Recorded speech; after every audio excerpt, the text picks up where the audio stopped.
Hello, my name is Connor Palmer and this is my Jono Project audition tape. Yes, so, hello, I'm from Hamilton.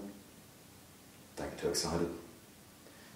Yeah, because maybe that's what we should put up on our billboards outside Hamilton. We should put up, you're an hour entering Hamilton, but don't get too excited. Yeah. Hamilton is just, you know, one of those things that gets made fun of a lot, you know. Like ginger people, for example. I feel sorry for ginger people, you know, especially with this whole sperm bank thing happening in England. You know, I believe that we should start a charity for them. You know, maybe put some money towards some counselling, or more importantly, some hair dye and some spray tans. And I've come up with a few ideas for some slogans.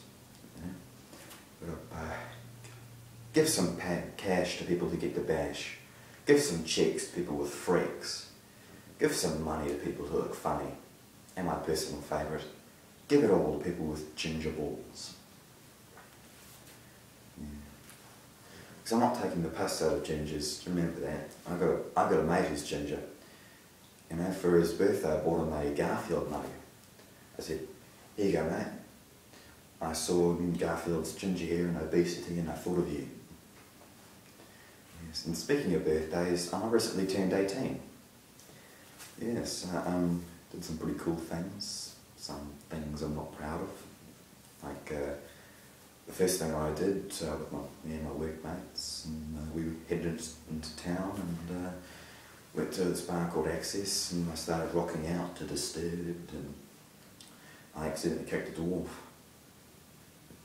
Ooh, I hope Jimmy's not watching. A bit awkward.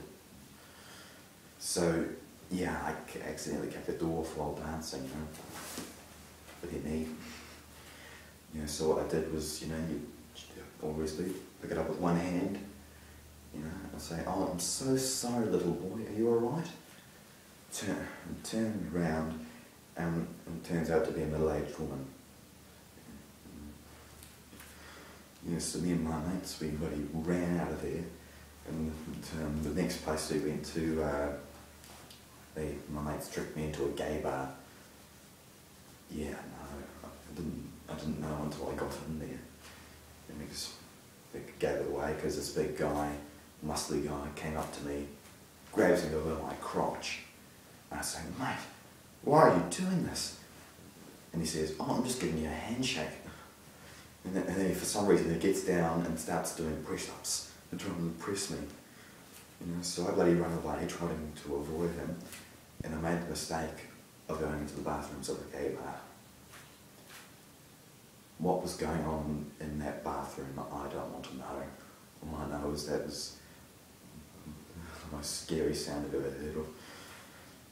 Yeah, so after we avoided all the awkwardness with the dwarf and the gay guys, we went to a strip club at 4 in the morning. Gotta say, I was disappointed. It was a bit chubby and small-breasty.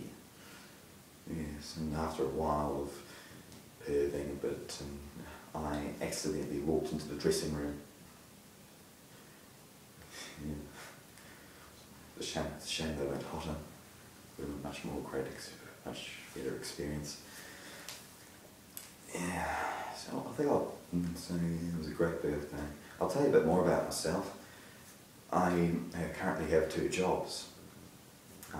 One where I work at Countdown, and I'm in trouble with him. You know, I work in the deli section of the Countdown, and they kicked me out of deli because they said that my voice was too depressing for customer service. Yeah, no, how ridiculous, eh? They seem to be under the impression that I go up to customers and say, oh yeah, you want some coleslaw? You want some bean salad? Yeah, good on you, mate. Yeah, so to try and save my job, I decided to change my voice. You know, so I'd go up to customers and I'd say, hello, would you like some coleslaw? Some bean salad? Would you like a small, medium or large container? Maybe some sausages? I like a bit of sausages. Or maybe a handful of ham? wrap that up for me. Here you go. But I decided to quit. You know, I got shipped to another department.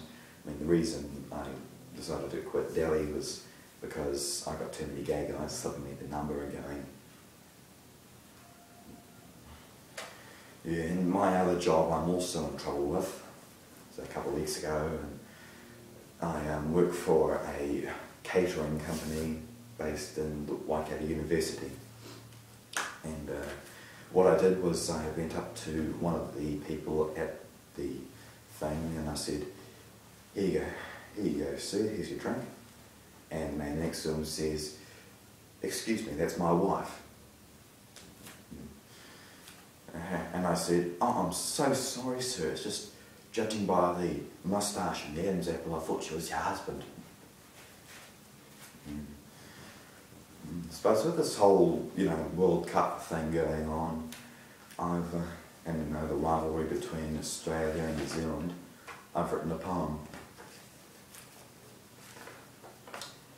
Australia, a country across the ditch, a country so dangerous that if you are a homosexual, you will be hunted down like a witch. A place so dangerous that you will meet a guy called Mitch, who will most likely stab you, and you will need a good stitch. Don't trust any of their hot women, she will most likely be a bitch, who you wake up with the next morning and feel a little itch. So if you're planning to go there, I advise you to make a switch to New Zealand, bitch. Yeah, I hope you enjoyed that. Go the audience. Yes. I'll tell you a bit more about myself.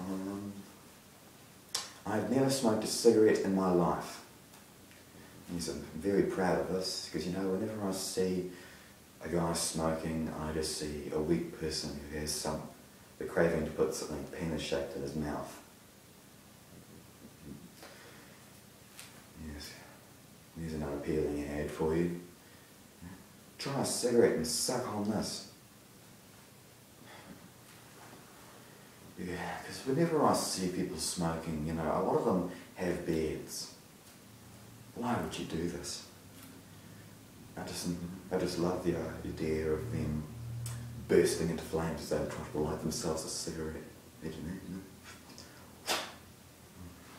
Oh, my facial hair. I've been growing it since I was 10. And, I mean, imagine if that happened to a guy who was ginger.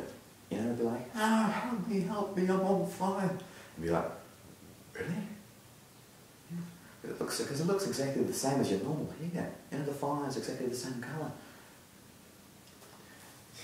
So, that was my Jono Project audition tape. Thank you for watching, and I hope you picked me, you know. If you can get me the hell out of Hamilton. Yeah. Thanks, bye.